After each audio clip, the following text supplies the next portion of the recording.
ہے 12वीं सदी के शाम का। एक बड़ा सुल्तान अपनी फौज के साथ एक मैदान में खैमा जन है। इसके खैमे के बाहर एक कम उम्र लड़की खड़ी है जो खैमे में दाखिल तो होना चाहती है, लेकिन खौफ से इसका जिस्म लरज रहा है। आखिर इसने हिम्मत करके खैमे का पर्दा उठाया और डरते कांपते हुए अंदर दाखिल हुई।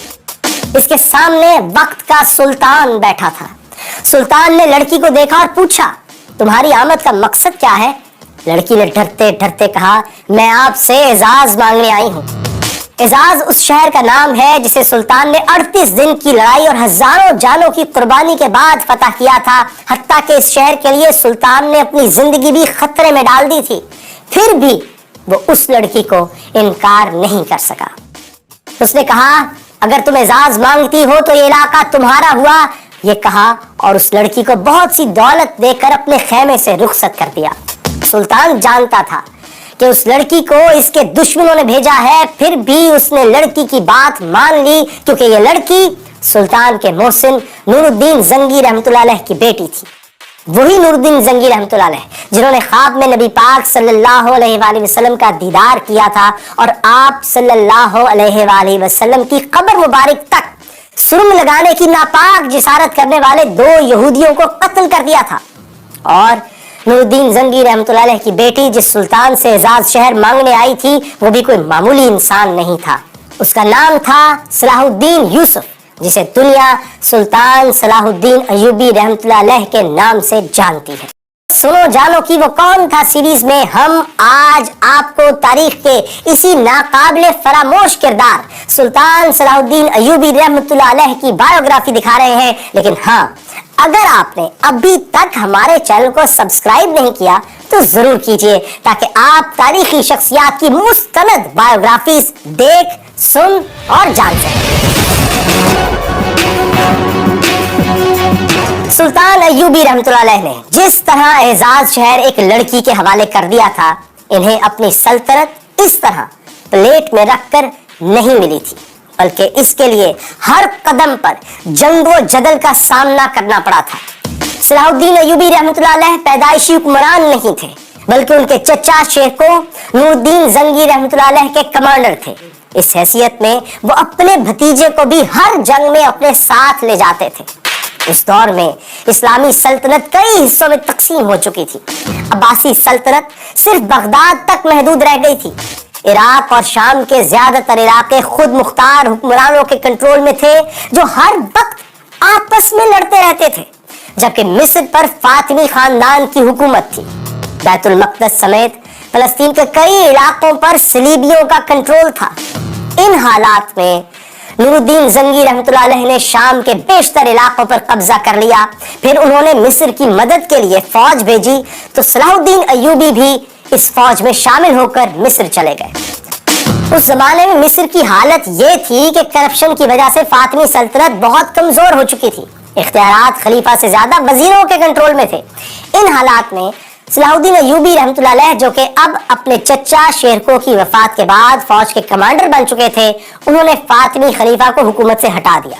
वो खुद नूरुद्दीन जंगी रहमतुल्लाह अलैह के गवर्नर की हैसियत में मिस्र पर हुकूमत करने लगे। मिस्रियों ने कभी इतना रहम दिल और सखी हुक्मरान नहीं देखा था। सलाहुद्दीन ने मिस्र का गवर्नर बनते ही कायरा का सारा खजाना गरीब आवाम में तकसीम कर दिया और अपने लिए फूटी कौड़ी भी नहीं रखी। सलाहुद्दीन अय्यूबी रहमतुल्लाह अलैह शायद मिस्र के गवर्नर की हैसियत से ही जिंदगी गुजार देते, लेकिन नूरुद्दीन जंगी रहमतुल्लाह अलैह के इंतकाल ने इनकी जिंदगी में एक इनकलाब बर्पा कर दिया। नूरुद्दीन जंगी का बेटा अल-सालेह कम उम्र था। साजिशी दरबारियों ने जंगी खानदान की सल्तनत आपस में तकसीम कर ली। जब सलाहुद्दीन अय्यूबी ने यह सूरत हाल देखी तो उन्होंने मिस्र को एक अलग सल्तनत में तब्दील कर दिया और खुद इसके सुल्तान बन गए। फिर उन्होंने नूरुद्दीन जंगी के साजिशी उमरा को सबक सिखाने का फैसला किया और शाम पर हमला कर दिया। इनकी ख्वाहिश तो थी कि नूरुद्दीन जंगी रहमतुल्लाह अलैह का बेटा इनका साथ दे, लेकिन जाहिर है वो साजिशी उमरा के हाथों में खेल रहा था, इसलिए सलाहुद्दीन अय्यूबी की इससे न बन सकी।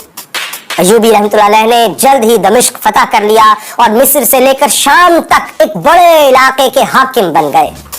सुल्तान अय्यूबी रहम दिल, सखी और बहादुर तो थे ही, लेकिन इनकी सबसे बड़ी खूबी ये थी कि इनका दिल बहुत बड़ा था। وہ اپنے دشمن کی خوبیوں کی بھی تعریف کرتے تھے اور موقع ملتا تو پرانی دشمنیاں بھلا کر اپنے بدترین دشمنوں کو بھی دوست بنا لیتے تھے۔ اور سلطان کا ایک ایسا ہی دشمن تھا جو ان کے خون کا پیاسا تھا، لیکن سلطان کی مہربانی سے وہی دشمن ان کا سب سے بڑا دوست ثابت ہوا۔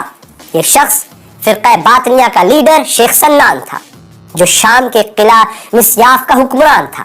یہ فرقہ عام انسانوں کو ٹریننگ دے کر زبردست قاتل بنا دیتا تھا۔ یہ قاتل فدائی کہلاتے تھے۔ فدائی حشیش کا عام استعمال کرتے تھے، اس لیے انہیں حشیشن بھی کہا جاتا تھا۔ بعد میں حشیشن کا لفظ انگلش میں اسیسن بن گیا، جس کا مطلب ہے خونی قاتل۔ یہ حشیشن یا فدائی اتنے خطرناک تھے کہ ان کے خوف سے اسلامی دنیا کے بڑے بڑے حکمران کانپتے تھے۔ اور پھر ایک دن ان فدائیوں کو سلطان صلاح الدین ایوبی کے قتل کا حکم مل گیا۔ وجہ یہ تھی کہ نور الدین زنگی رحمۃ اللہ علیہ کے سابق امراء سمجھ چکے تھے کہ وہ سلطان کو میدان جنگ میں نہیں ہرا سکتے، اس لیے وہ سازشوں پر اتر آئے۔ انہوں نے شیخ سنان کو مال و دولت کا لالچ دے کر اس بات پر راضی کیا کہ وہ اپنے فدائیین کے ذریعے سلطان کو قتل کرا دے۔ شیخ سنان مان گیا اور فدائی سلطان کے قتل کے لیے چل پڑے۔ پھر ایک خونی کھیل شروع ہو گیا۔ پہلے قاتلوں کا ایک گروپ آیا جو ناکام رہا اور مارا گیا۔ پھر ایک قاتل سلطان کے خیمے میں داخل ہوا اور ان کے سر پر چھری سے حملہ کر دیا۔ سلطان کے سر پر پگڑی تھی، لیکن پگڑی کے نیچے لوہے کا خود یا ہیلمٹ بھی تھا۔ چھری کا بار ناکام رہا۔ سلطان کے محافظوں نے فدائی کو قتل کر دیا، لیکن وہ فدائی قتل ہوا تو ایک اور آ گیا، وہ مارا گیا۔ پھر تیسرا آیا، وہ بھی مارا گیا۔ لیکن سلطان سمجھ گئے تھے کہ جب تک شیخ سنان کا خاتمہ نہیں ہوگا، ان کی زندگی پر یہ تلوار لٹکتی رہے گی۔ چنانچہ وہ ایک بڑی فوج لے کر نکلے اور مسیاف کا محاصرہ کر لیا، جہاں شیخ سنان موجود تھا۔ لیکن شیخ سنان کو اس حملے کی کوئی پرواہ نہیں تھی۔ پھر ایک رات ایک عجیب واقعہ ہوا جس نے سارے معاملے کا رخ ہی بدل دیا۔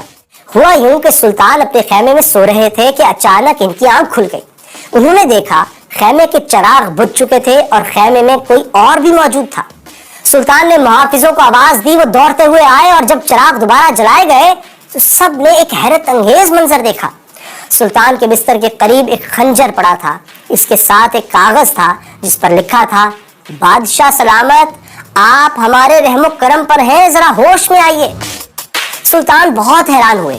ان کے حکم پر محافظوں نے خیمے کے گرد جائزہ لیا تو ایک شخص کے قدموں کے نشانات کچھ دور تک دکھائی دیے، لیکن کوئی پکڑا نہیں جا سکا۔ سلطان اپنے دشمنوں کی دیدہ دلیری اور حیرت انگیز جنگی صلاحیتوں سے بہت متاثر ہوئے۔ انہوں نے شیخ سنان کو دوست بنا لیا اور ایسا پکا دوست بنایا کہ وہی شخص جو سلطان کے خون کا پیاسا تھا، وہ سلطان کے ساتھ مل کر انہی کے دشمنوں سے لڑتا رہا۔ تاہم بعض مورخین یہ بھی کہتے ہیں کہ اس رات سلطان کے خیمے میں کوئی نہیں آیا تھا۔ یہ واقعہ بالکل جھوٹ ہے۔ وہ یہ بھی کہتے ہیں کہ سلطان کے سخت محاصرے سے خوف زدہ ہو کر شیخ سنان نے خود رحم کی درخواست کی تھی۔ قصہ کچھ بھی ہو، بہرحال سلطان نے اپنے بدترین دشمن کو بھی اپنا اتحادی بنا کر اعلیٰ ظرفی اور سیاسی بصیرت کا ثبوت دیا۔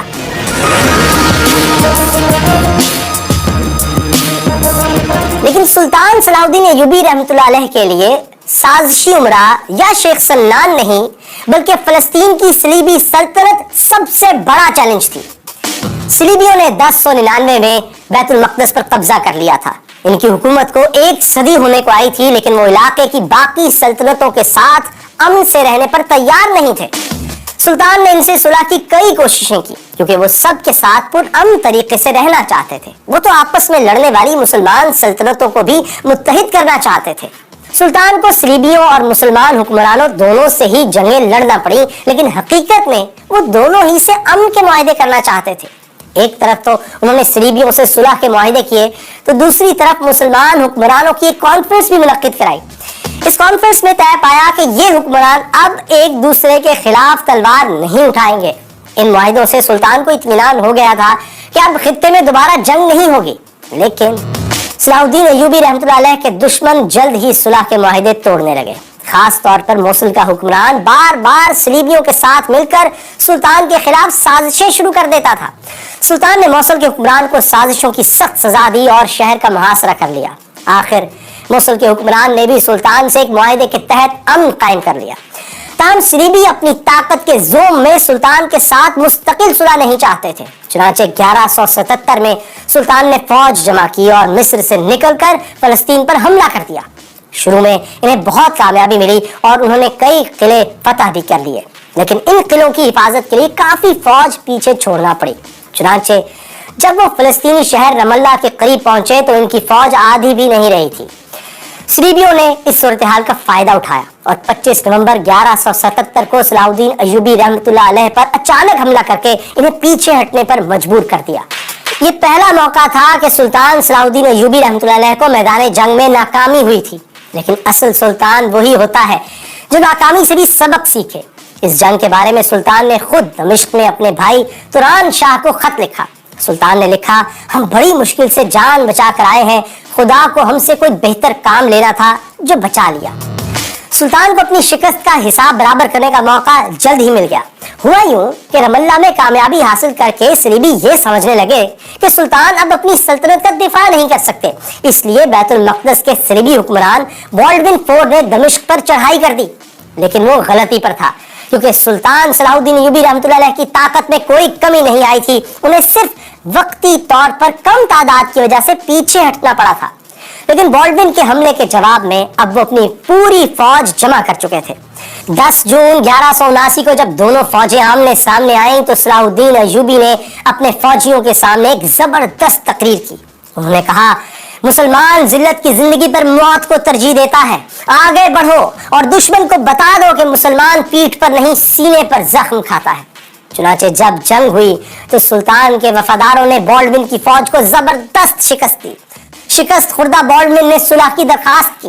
سلطان چاہتے تو دشمن کی شکست اور کمزوری کا فائدہ اٹھا کر فلسطین کو اسی وقت دشمن سے چھین سکتے تھے۔ وہ یہ بھی جانتے تھے کہ دشمن صلح کے معاہدے توڑ بھی سکتا ہے، لیکن پھر بھی انہوں نے رحم سے کام لیا اور ایک بار پھر اپنے بدترین دشمنوں سے صلح کر لی۔ لیکن یہ صلح ماضی کے معاہدوں سے مختلف تھی، کیونکہ یہ صلح آخری صلح تھی۔ صلح کے بعد چند سال تو سکون سے گزر گئے۔ بالڈون فور 1185 تک زندہ رہا اور وہ صلح کے معاہدے پر بھی عمل کرتا رہا، لیکن کوڑ کے مرض کی وجہ سے اس کی موت ہو گئی، جس کے بعد بیت المقدس کی صلیبی سلطنت بھی عمرہ کی سازشوں کا شکار ہونے لگی۔ اس دوران بیت المقدس میں گائے آف لوزائنن کی حکومت آ گئی، جو مسلمانوں کا کھلا دشمن تھا۔ اس کے دور میں صلیبیوں نے مسلمانوں کے خلاف پھر کارروائیاں شروع کر دیں۔ ایک صلیبی سردار رینالڈ نے مسلمانوں کو تنگ کرنا شروع کر دیا۔ یہ سردار اس حد تک چلا گیا کہ اس نے مدینہ منورہ میں نبی اکرم صلی اللہ علیہ وآلہ وسلم کے روضہ مبارک کو نعوذ باللہ تباہ کرنے کا ارادہ کر لیا۔ اس نے صرف ارادہ ہی نہیں کیا، بلکہ اس نے اپنے بحری جہازوں کے ذریعے عرب ساحلی علاقوں پر حملے بھی کرائے۔ لیکن سلطان کے بحری جنگی جہازوں نے رینالڈ کے بحری بیڑے کو تباہ کر کے یہ ناپاک منصوبہ ناکام بنا دیا۔ لیکن رینالڈ اپنی حرکتوں سے باز نہیں آیا۔ اس نے مصر اور شام کے درمیان سفر کرنے والے مسلمانوں کے قافلوں کو لوٹنا شروع کر دیا۔ صرف تجارتی قافلوں کو ہی نہیں بلکہ حاجیوں کے قافلوں کو بھی لوٹا گیا۔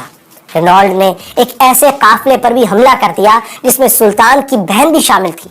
قافلے کو تو لوٹ لیا گیا، لیکن سلطان کی بہن کسی نہ کسی طرح دشمن سے بچ کر سلطان کے خیمے میں پہنچی اور قافلے پر بیتنے والے ظلم کا حال بیان کیا۔ قافلے پر ظلم کا حال سن کر اور اپنی بہن کی بے عزتی پر غیرت مند بھائی کا خون کھول اٹھا۔ سلطان نے قسم کھائی کہ وہ رینالڈ کو اپنے ہاتھوں سے قتل کریں گے۔ بہرحال اب سلطان نے اپنے تمام اتحادیوں اور گورنروں کو خط لکھے اور انہیں کہا کہ وہ فوج لے کر سلطان کی مدد کو پہنچے، کیونکہ اب صلیبیوں کے خلاف فیصلہ کن جنگ کا وقت آ گیا ہے۔ چنانچہ مصر اور شام سمیت کئی مسلمان ممالک سے بڑی تعداد میں فوجیں دمشق پہنچنے لگیں، جسے سلطان نے اس وقت اپنا ہیڈ کوارٹر بنا رکھا تھا۔ سلطان نے فوج جمع کی اور صلیبیوں کے زیر کنٹرول شہر تبریا یا ٹائبرس کا محاصرہ کر لیا۔ جواب میں رینالڈ نے بھی جنگ کی تیاریاں شروع کر دی۔ وہ گائے آف لوزائنن کا گہرا دوست بھی تھا، اس لیے گائے بھی اپنی فوج کے ساتھ میدان میں آ گیا۔ اس نے سلطان ایوبی سے صلح کا معاہدہ بھی توڑ دیا۔ کہا جاتا ہے کہ بیت المقدس پر صلیبی قبضے کے بعد سے صلیبیوں نے اتنی بڑی فوج جمع نہیں کی تھی جو سلطان ایوبی رحمۃ اللہ علیہ کے مقابلے پر آئی۔ رینالڈ اور گائے کی متحدہ فوج نے سلطان کی طرف پیش قدمی شروع کی۔ सुल्तान ने सलीबियों को फैसला कुन शिकस्त देने के लिए हतीम का इलाका चुन लिया। इस इलाके में पानी के चंद एक ही चश्मे थे और ज्यादातर इलाका बंजर और वीरान था। सुल्तान की फौज पानी के चश्मों के पास ठहर गई, जबकि सलीबी फौज को सुल्तान तक पहुंचने के लिए 20 किलोमीटर के एक ऐसे इलाके से भी गुजरना था जहां पानी ही नहीं था। कुछ सलीबी कमांडर ये कह रहे थे कि आगे बढ़ने में खतरा है क्योंकि इन्हें फौज के लिए पानी नहीं मिलेगा, लेकिन गाय ने इनकी बात ना मानी क्योंकि इसे इत्मीनान था कि जंग में इसे कोई नहीं हरा सकता। इसके इस यकीन की वजह थी सलीब आजम या ट्रू क्रॉस। जी हाँ, सलीबियों के पास एक बहुत बड़ी सलीब थी जिसमें लकड़ी का एक टुकड़ा नुमाया था। सलीबियों का अकीदा था कि ये टुकड़ा उसी असल सलीब का है जिस पर हजरत ईसा अलैहिस्सलाम को रोमियों ने मसलूब किया था। सलीबी फौज सलीब आजम को 20 बार मैदान जंग में लेकर गई थी और हर बार फतह हासिल की थी।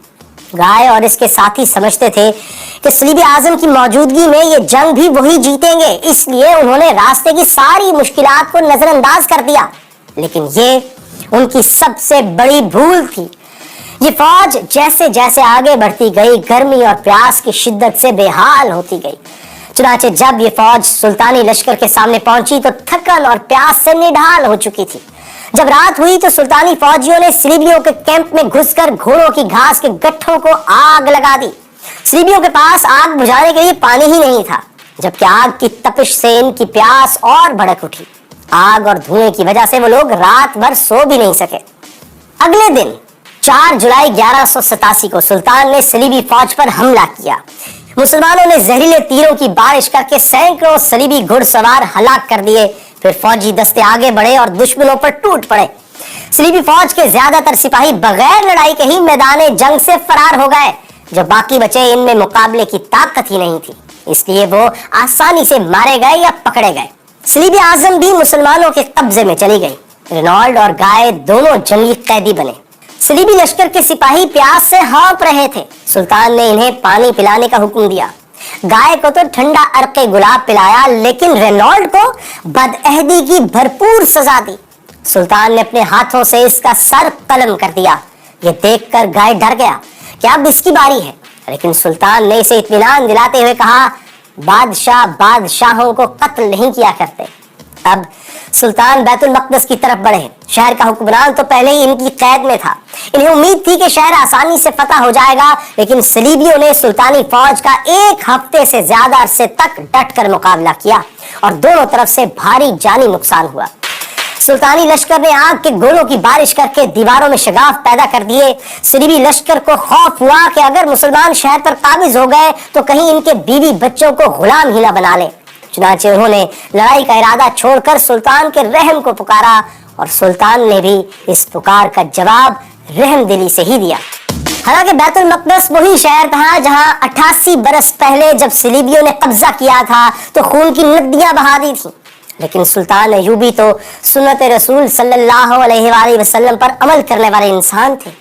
जैसे नबी पाक सल्लल्लाहु अलैहि वसल्लम ने फतह मक्का के मौके पर अपने बदतरीन दुश्मनों को मुआफ कर दिया था, इसी तरह फाते बैतुल मक़दस ने भी अपने दुश्मनों को मुआफ कर दिया।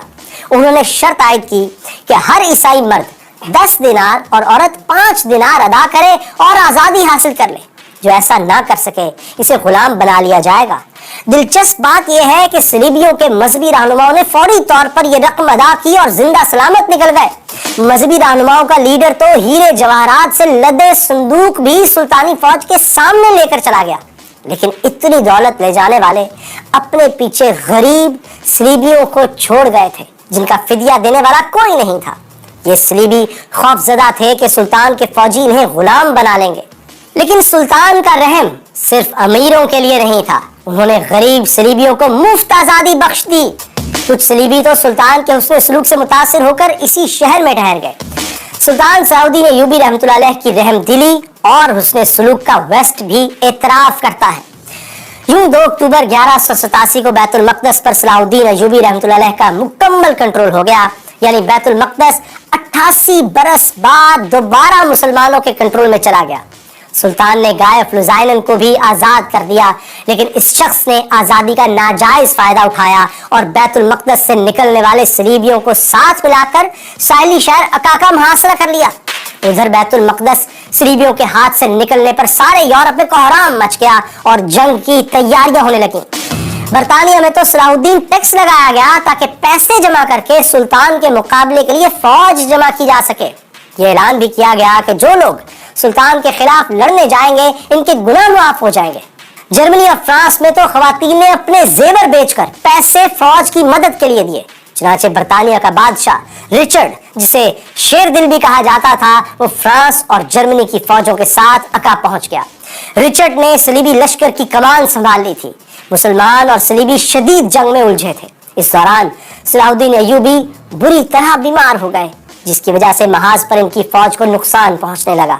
सुल्तान को महफूज मकाम पर जाने का मशवरा दिया गया, लेकिन उनकी गैरत ने गवारा न किया कि वो अपने साथियों को दुश्मनों के रहम करम पर छोड़कर चले जाएं। इस दौरान रिचर्ड ने अका पर हमला कर दिया, जबकि बीमार सुल्तान अका वालों की मदद को ना पहुंच सके। अका शहर में मौजूद मुसलमानों ने हथियार डाल दिए। सुल्तान ने रिचर्ड को पेशकश की कि मुसलमान कैदियों को छोड़ दिया जाए तो सलीबियों की सलीब आजम इन्हें लौटा दी जाएगी। वो रिचर्ड को कैदियों की रिहाई के लिए तावान देने पर भी तैयार थे। तावान की रकम तय पा गई थी और सुल्तान ने इसकी पहली किस्त भी भेज दी, लेकिन रिचर्ड ने यह किस्त लेने से इनकार कर दिया। इसने बहाना बनाया कि तावान के हवाले से कुछ बड़े सलीबी रहनुमाओं को इत्मीनान में नहीं लिया गया। रिचर्ड कुछ अरसे तक तो बातचीत करता रहा, लेकिन वो जोशीला और जल्दबाज नौजवान था और जंग का शौकीन भी। चुनाचे वो ज्यादा देर बातचीत न कर सका। इसने औरतों और बच्चों समेत 4000 कैदियों को कत्ल करवा दिया। सुल्तान को इस कत्लेआम पर सख्त गुस्सा आया। उन्होंने सलीब आजम दमिश्क भेज दी, जो फिर कभी सलीबियों को नहीं मिली और तारीख के रिकॉर्ड से गायब हो गई। आज भी किसी को यह मालूम नहीं कि यह सलीब कहाँ है। बहरहाल रिचर्ड ने अका में मुसलमानों का कत्लेआम करने के बाद एक और साहिली शहर जाफा पर कब्जा कर लिया। सलाहुद्दीन अय्यूबी रहमतुल्लाह अलैह ने पीछे हटकर बैतुल मक़दस में दिफाई पोजीशन ले ली। रिचर्ड बैतुल मक़दस तक पहुंचा, मगर इसे फतह करने की ताकत इसमें नहीं थी। वो जाफा लौट गया। सुल्तान ने जाफा की तरफ पेशकदमी की और इस मौके पर दोनों फौजों में फिर शदीद लड़ाई हुई, लेकिन कोई फैसला ना हो सका। इस दौरान रिचर्ड बीमार हुआ तो सुल्तान ने इसके लिए शरबत और दवाएं भेजी और खुद भी इसकी इयादत के लिए गए। रिचर्ड को अब अपने वतन की याद सता रही थी। इसे ये खबरें भी मिल रही थी कि इंग्लैंड में इसके भाई जॉन ने इसकी हुकूमत के खिलाफ बगावत कर दी है। चुनांचे इसने सलाहुद्दीन अय्यूबी रहमतुल्लाह अलैह से सुलह कर ली। सुलह के तहत जाफा और अका समेत कुछ साहिली शहर सलीबियों के कब्जे में रहे। इन्हें बैतुल मक़दस में अपने मकामात मुक़द्दसा की ज़ियारत की इजाजत भी दे दी गई। यूं ये लड़ाई खत्म हुई। रिचर्ड इंग्लैंड वापस चला गया। यूं रिचर्ड और सलाहुद्दीन अय्यूबी की 3 साला जंग खत्म हो गई। सलीबियों की वापसी के बाद सुल्तान भी बेफिक्र होकर घर लौट सकते थे। सलाहुद्दीन अय्यूबी रहमतुल्लाह अलैह दमिश्क पहुंच गए, लेकिन इनके दिल में एक खलिश थी। सुल्तान को हज की बहुत आरजू थी, लेकिन अपनी मसरूफियत की वजह से वो अब तक हज नहीं कर सके थे। जब वो दमिश्क वापस पहुंचे तो इस साल भी हज पर जाने का वक्त गुजर चुका था। सुल्तान बहुत रोए और जब हाजियों का एक काफिला वापस आया तो सुल्तान इसके इस्तकबाल के लिए बहुत दूर तक गए और एक एक हाजी से गले मिलकर रोए। वापसी पर इन्हें बुखार हो गया, शायद इन्हें सर्दी लग गई थी। वो इस बुरी तरह बीमार हुए कि कोई होश न रहा। हालत ये थी कि हाफिज कुरान इनके सरहाने बैठे मुसलसल तिलावत करते रहते, जबकि दमिश्क के शहरी रोजाना इनकी खैरियत दरियाफ्त करने घर के दरवाजे के बाहर जमा हो जाते। 4 मार्च 1193 की सुबह सुल्तान ने आंखें खोली, तिलावत सुनकर मुस्कुराए, फिर उनके लब हिले जैसे वो कुछ पढ़ रहे हों। फिर इनकी रूह परवास कर गई। शहर के लोगों को सुल्तान की वफात का इल्म हुआ तो वो घरों से बाहर निकल आए और धाड़े मार मार कर रोने लगे। सुल्तान को दमिश्क में ही दफन किया गया। सुल्तान सलाहुद्दीन अय्यूबी रहमतुल्लाह अलैह ने अपनी जिंदगी में हमेशा दुश्मनों से हुस्न सलूक किया था और इंतहाई मजबूरी के अलावा कभी तलवार नहीं उठाई थी। लेकिन मगरिब में कुछ लोगों ने फलस्तीन पर मुसलमानों के कंट्रोल को दिल से तस्लीम नहीं किया और इसे अना का मसला बनाते रहे। 1917 में पहली जंग अजीम के दौरान फ्रांसीसी और बरतानवी फौजों ने तुर्की की सल्तनत उस्मानिया को शिकस्त देकर अरब खित्ता इससे छीन लिया। हालांकि पहली जंग अजीम कोई मजहबी जंग नहीं थी, फिर भी फ्रांसीसी जनरल हेनरी गोराउद दमिश्क में सलाहुद्दीन अय्यूबी रहमतुल्लाह अलैह की कब्र पर गया और इसे ठोकर मार कर बोला, उठो सलाहुद्दीन, हम वापस आ गए हैं। आज भी कुछ लोग سلطان کو ایک ایسے شخص کے روپ میں پیش کرتے ہیں جو غیر مسلموں کا دشمن اور دوسرے ملکوں کو فتح کرنے کا جنون رکھتا تھا، جبکہ حقیقت یہ ہے کہ سلطان صلاح الدین ایوبی رحمۃ اللہ علیہ نہ تو کسی کے دشمن تھے اور نہ ہی انہیں دنیا کی دولت اور فتوحات سے کوئی غرض تھی۔ وہ ان انسانوں میں سے تھے جنہوں نے دوسروں کو مشکلات سے نکالا، اور جب وہ دنیا سے گئے تو ایک بہتر دنیا چھوڑ کر گئے جس میں ہم اور آپ امن سے رہ سکیں۔ سلطان صلاح الدین ایوبی رحمۃ اللہ علیہ کے بارے میں آپ نے جانا،